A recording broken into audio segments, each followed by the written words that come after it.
की रक्षा के लिए शस्त्र धारण करने वाले नागा साधु और तंत्र मंत्र में रमे अघोरी बाबा कौन होते हैं? इनका साध्य क्या है, आराध्य क्या है, साधना क्या है, मत क्या है, प्रक्रिया क्या है?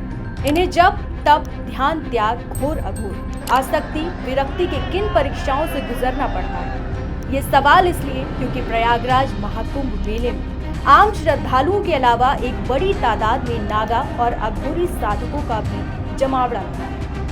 महाकुंभ में पधारे ये नागा साधु और अघोरी बाबा सबका ध्यान खींच रहे हैं। इनकी रहस्यमय दुनिया को लेकर लोग तमाम सवाल कर रहे हैं। चूंकि नागा साधु और अघोरी देखने में एक दूसरे से काफी मिलते जुलते हैं और आम लोगों से दूरी बनाकर रखते हैं, इसीलिए लोग इन्हें एक ही समझ बैठते हैं। जबकि नागा और अघोरी में खासा फर्क है।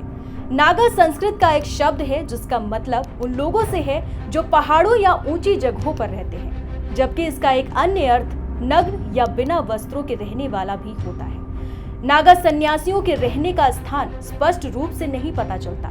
वो अक्सर मेलों विशेष रूप से कुंभ या अर्ध कुंभ के दौरान सामने आते हैं और कुंभ के समापन के साथ ही ओझल हो जाते हैं। माना जाता है कि वो अपनी साधना के लिए अपने अखाड़ों में लौटकर हिमालय की ओर प्रस्थान कर जाते हैं। रही बात अघोरी संप्रदाय की, तो अघोरी बाबा लोग शमशान या सुनसान स्थानों पर रहते हैं। गुरु बाबा कीनाराम को अघोरी संप्रदाय का संस्थापक माना जाता है। कीनाराम बाबा भी गुजरात में शमशान और सुनसान स्थानों पर निवास करते थे।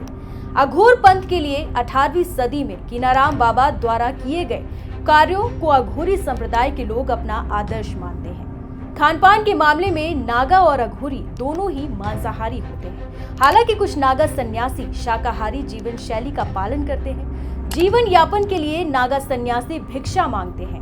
नियम के मुताबिक एक बार में यह अधिकतम 7 घरों से भिक्षा मांग सकते हैं और भिक्षाटन से जो कुछ भी प्राप्त होता है उसी में इन्हें संतुष्ट रहना पड़ता है। दूसरी तरफ अघोरी संप्रदाय के लोग इस मामले में अधिक लचीले होते हैं। उन्हें शमशान से अधजला मांस का सेवन करने की भी इजाजत होती है। अघोरियों का मानना है कि जब वो मांस और शवों से विचलित होना, घृणा करना और भयभीत होना छोड़ देते हैं तो ये माना जाता है कि उनकी साधना में उन्नति हुई है। नागा साधु और अघोरी बाबा दोनों ही शिव की पूजा करते हैं। हालांकि उनकी साधना की विधियां अलग अलग होती हैं। नागा सन्यासियों का मुख्य उद्देश्य धर्म और मानवता की रक्षा करना है। इसके लिए वो पारंपरिक शस्त्रों की ट्रेनिंग भी लेते हैं। वहीं अघोर पंथी तंत्र साधना के अलावा शिव की पूजा भी करते हैं। उनके पूजा अनुष्ठान में शव, मांस और मदिरा का प्रयोग होता है। अघोरी मुख्य रूप से 3 प्रकार की साधनाएं करते हैं, जिसमें शव साधना, शिव साधना और शमशान साधना प्रमुख है। शव साधना में शव को भोग चढ़ाया जाता है।